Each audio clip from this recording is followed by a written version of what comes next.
They put me on the Samantha Gray case. Another woman gone missing in this city of flashing neon and shadows that never sleep. The first lead took me to the Chandelier, a nightclub with too many lonely souls dancing their eternity away, trading pieces of themselves one drink at a time. Eve, the cursed, maybe damned, was sipping on her drink like it was her last judgment.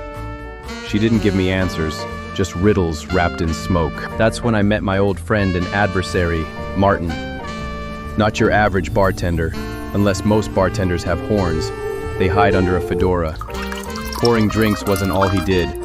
He was a gatekeeper of secrets, the kind you'd rather not know.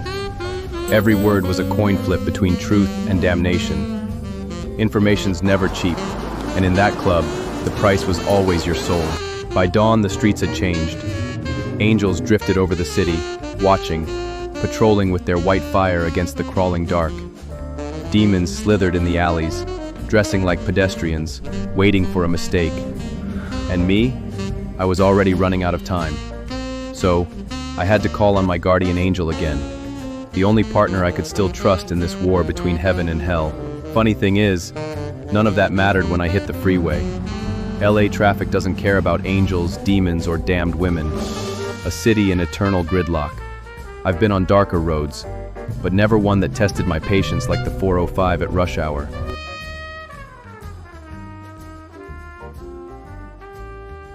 The next day, I knew where I had to be. A quiet corner of the city, the kind of place no one looks twice at. That's where I go when I need to reach John. He won't be happy to see me, he never is, not after sticking his neck out for me more times than he should have.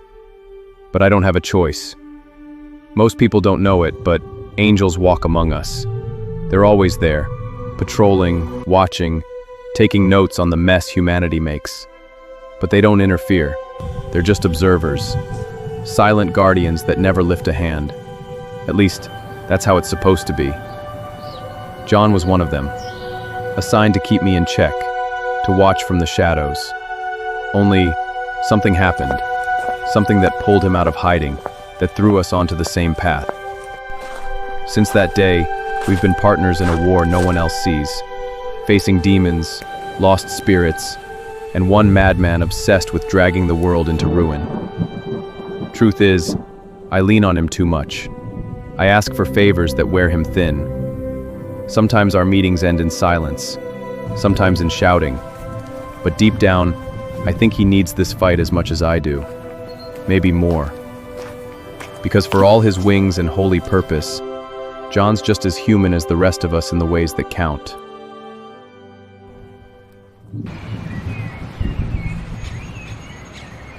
Jonathan Tillman, I told you not to call me unless it's urgent. I'm busy doing God's work, exercising my rights to send demons back to hell on fire. This better be important. I've already given you a tip. What do you want now? Straight to the point, huh? Well, it's good to see you again, my old partner. Do you think you can do me a huge favor? Your favor always drags me into a mess of human affairs, upsetting a bunch of angry demons and annoying some angels along the way. Was the tip I gave you not good enough? And what's up with the beard? Are you tired of people calling you babyface? I see you still have a good sense of humor. You look sharp with neatly trimmed hair and a groomed face. It seems like you've been browsing on Instagram for a hairstylist. I assume it was LP Bridal because you look like a man getting married. It seems like somebody didn't care for my babyface comment. Okay, well, let's get down to business. I have things to do, and you're holding me up from training a new angel. How can I assist you now? I need your help with this. This case is beyond my expertise. Are you up for one more challenge like the old days? Why is it always your goals and missions to become mine all the time? Well, thank you for answering my call. Songs, ledger, prophecies. You angels and demons, like Martin, speak in riddles and names in the book of the ledger.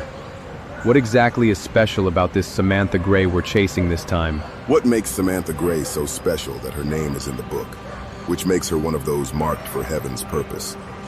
They are threads in a design far greater than empire or blood. And among them, which makes her a seer of men. So is heaven calling her the seer?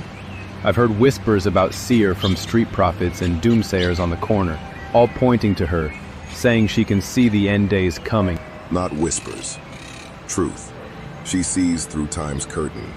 Not all of it. Not always clearly, but enough. Enough to be hunted.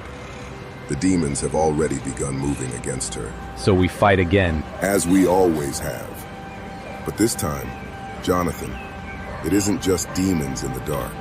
It's the future itself trying to break. My guardian angel, war ally, cosmic nuisance.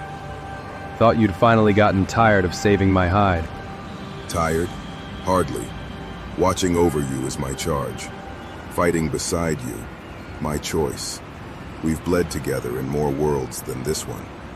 And yet, you still doubt why heaven keeps your name in its song. I wish heaven could bless me with a nice-sized bank account for trying to stop demons on a day-by-day basis in Los Angeles. Since the owner of the ledger is in town, he knows her exact location.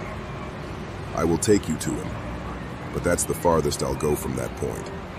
You'll have to convince him not to kill you. Good luck, and remember to always roll with faith. Thanks for the vote of confidence. I'll do my best not to get killed. He's at the burger joint on 78th Street. It's a hidden base for his operation from the outside world. Once you in there, there's a hidden passable wall that leads you straight to him in the basement. Let's get going. We taking my car, the Defiant. I'll meet you there. I have my own way of transportation. He's gone, as usual. He always does that angel trick and disappears with a blink of an eye. I'm rushing through Los Angeles streets to meet John. He's probably already there waiting for me like always. I guess that's one of the lucky perks of being an angel.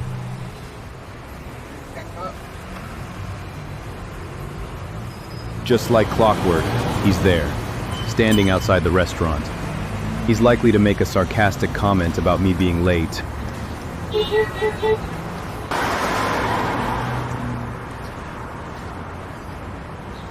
What kept you so long? I ain't got all day. I got things to do. Real funny. You know LA traffic can be a nightmare during rush hour. That's why I have wings to avoid all that traveling. Lucky for you, but the rest of us are still mortal, my friend. We have to make the most of what we have. Remember, John, I was a man before I became an angel. On that note, I took care of everything with the restaurant staff for you. Just ask to speak to the owner. Hopefully I'll see you on the other side. Good luck. You know, I don't rely on luck. I have God and my gun. I'll see you on the other side.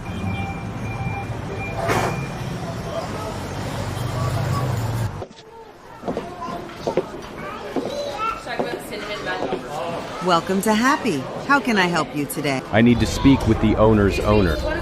She says nothing, then move to the side with those glowing eyes. I make my way through the hidden passage.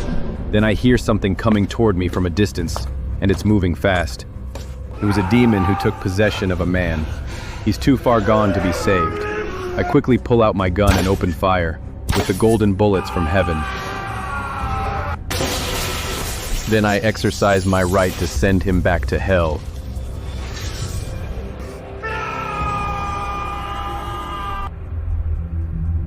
Suddenly I sensed a heavy presence in the air, something significant. It was the owner, and he didn't look pleased. They say fortune favors the bold. We're about to find out. Thank you for visiting Happy. Also, don't forget to like and subscribe to the Keltrius Universe for more content. If you don't, the Keltrius Universe will keep going without you. Enjoy, and come back to Happy. See you soon.